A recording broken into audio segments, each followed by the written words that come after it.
Bismillahirrahmanirrahim. Assalamualaikum warahmatullahi wabarakatuh. Kembali lagi dengan saya tentunya di video pembelajaran menyenangkan. Oke, kita di sini akan membahas tentang objek IPA dan pengamatannya. Sebelum itu, saya akan perkenalkan dengan spiritual paradigm. Apa itu spiritual paradigm?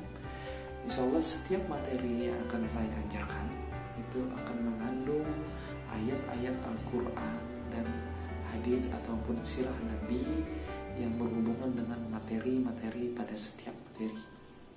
Nah, tentu insya Allah semua yang akan kita pelajari akan berhubungan dengan Al-Quran, insya Allah.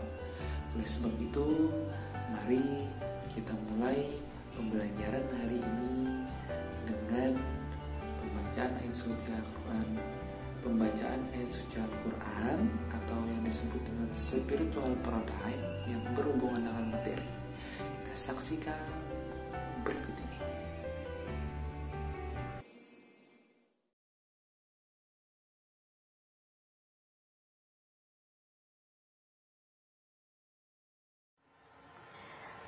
A'udzu billahi minasy syaithanir rajim.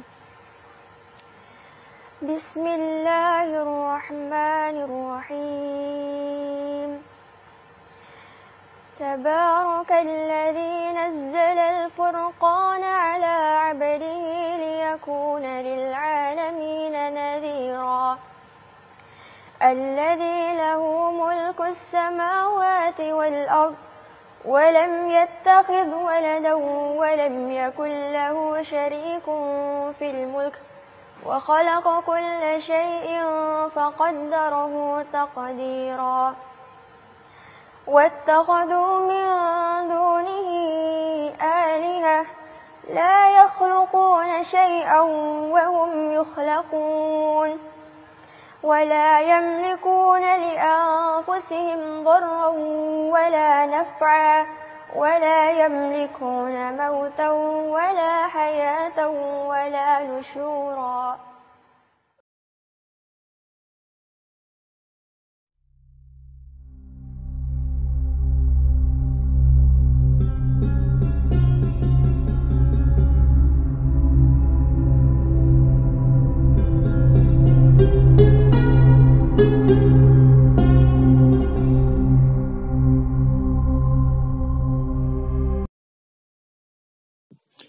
Baik, anak-anak dan adik-adik sekalian, masih bersama saya di channel video pembelajaran menyenangkan.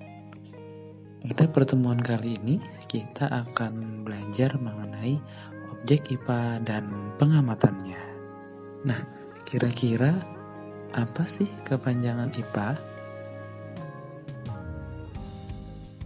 Benar sekali, IPA kepanjangannya adalah Ilmu Pengetahuan Alam. Sehingga pembahasan kita kali ini tidak jauh dari alam dan sekitarnya.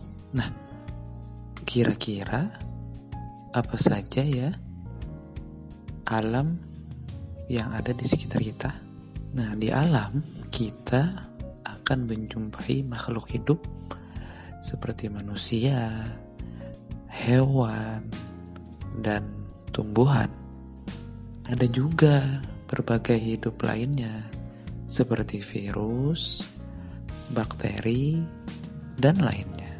Nah, selain makhluk hidup di alam sekitar, kita juga akan menjumpai makhluk tidak hidup. Contohnya seperti apa? Seperti tanah, air, udara, matahari, dan lainnya. Yang saya sebutkan tadi itu adalah contoh dari objek-objek IPA. Jadi, objek IPA dapat kita kategorikan menjadi dua. Yang pertama, objek biotik, dan yang kedua, objek abiotik. Nah, jadi objek biotik adalah objek yang terdiri dari makhluk hidup. Sedangkan objek abiotik yaitu objek yang tidak terdiri dari makhluk hidup. Nah, Lalu bagaimana cara kita untuk mengamati objek-objek tersebut? Ada 3 langkah penyelidikan untuk mengamati objek-objek IPA. Biasanya kita sebut dengan PICO. Apa itu PICO? P untuk pengamatan, I itu inferensi, dan Ko adalah komunikasi. Sekarang kita bahas satu-satu.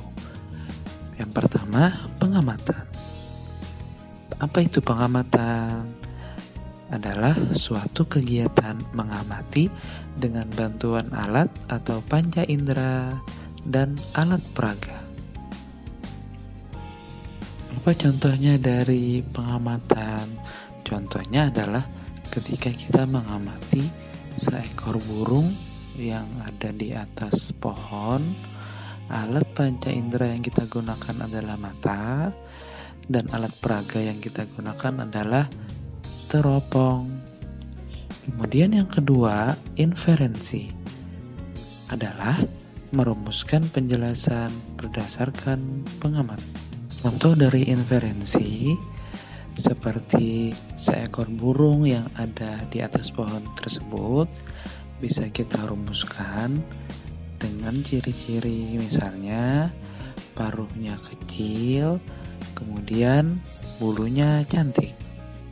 Dan yang ketiga, komunikasi. Hasil pengamatan dapat dikomunikasikan dalam bentuk grafik, bagan, diagram, tabel, dan lain-lain.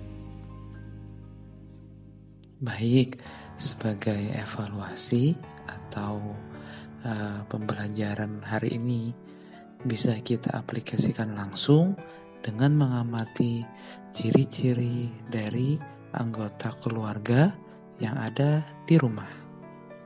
Demikian penjelasan sekilas dari objek IPA dan pengamatannya.